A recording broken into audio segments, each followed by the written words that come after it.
Super Mario Bros. 2 is a very interesting game for a lot of reasons. It is the follow-up to one of the most famous NES games of all time, Super Mario Bros. Not only one of the most famous NES games of all time, one of the most famous games of all time, period, one of the most influential games ever made, and one of the most iconic video games of all time, Super Mario Bros. Super Mario Bros. 2 had a lot going against it when it first came out. It was radically different from its predecessor, with set an entirely new setting, with an entirely new villain, with entirely new mechanics, entirely new feel to the game. It didn't feel a lot like Super Mario Bros. The original at all. It felt like kind of its own thing in a lot of ways, and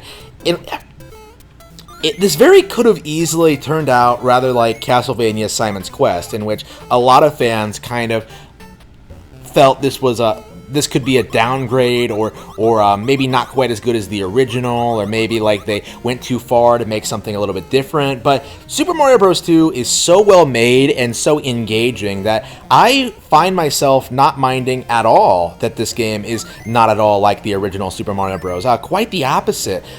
In fact, I like this game more and more as I get older, honestly. Playing it again for this show, Playing it again, I played several versions of this. I played the Game Boy Advance version, I played the All-Stars version, and the footage you're seeing here is the NES version, which I'm actually not all that familiar with. Playing all these versions of the game that have their own little tweaks and little changes, I really do enjoy just everything they did with this one. For example, every single level in this game is completely distinct from one another. You're not going to see a whole lot of reused assets. You're not going to see a whole lot of areas that look samey. You're not going to see a lot of repeated enemies from the world to world.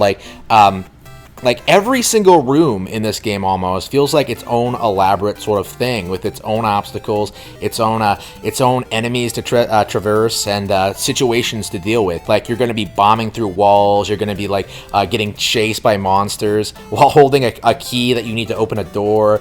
You're going to have to a platform. You're going to have to dig through holes. You're going to have to explore explore quicksand. There are hidden passageways, secrets to be discovered, and it just all comes together to create the best boss fights, I think, out of the NES Mario games by far. Super Mario Bros. 2 is not only a worthy successor to the original, it surpasses it in a lot of really noticeable ways. For example, this is the game that incorporated multiple playable characters, which really gave them their stereotypes, which really distinguished them from one another, rather than simply being Mario clones, right? You have Luigi, who in this game jumps higher. You have Toad, who runs faster and can lift things much quicker than the others, and then you have Princess Toadstool, not Peach, Toadstool, as she was known back in the day, who's able to float through the air and navigate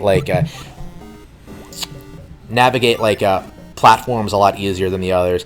They all have their strengths and weaknesses that you can really utilize depending on your playstyle and preferences. And I really enjoy that about the game. It really makes the game feel like it has a lot of replay value.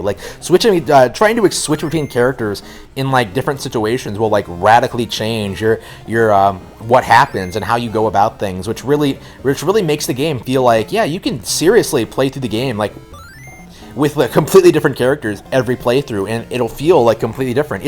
It's so fun. It's great. I enjoy it a lot. And I mentioned earlier that the boss fights in this are very spectacular, and I'd like to elaborate on that a little bit.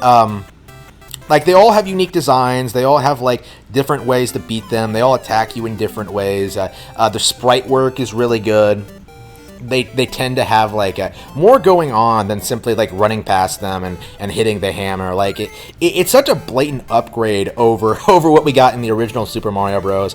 It's hard to find fault with them, if anything. Mario games aren't known for great boss fights in general, I feel but Super Mario Bros. 2 feels like an exception, where this is exactly what I would want out of this series going forward. This is the gold standard, I think, when it comes to what a Mario boss should be, in which the boss is completely original. It has a cool design, and you have to defeat it in a unique way. I enjoy that. It incorporates all the skills you learn throughout the world. That stuff I really enjoy. The game just is downright spectacular, wonderful. It is a downright blast to play.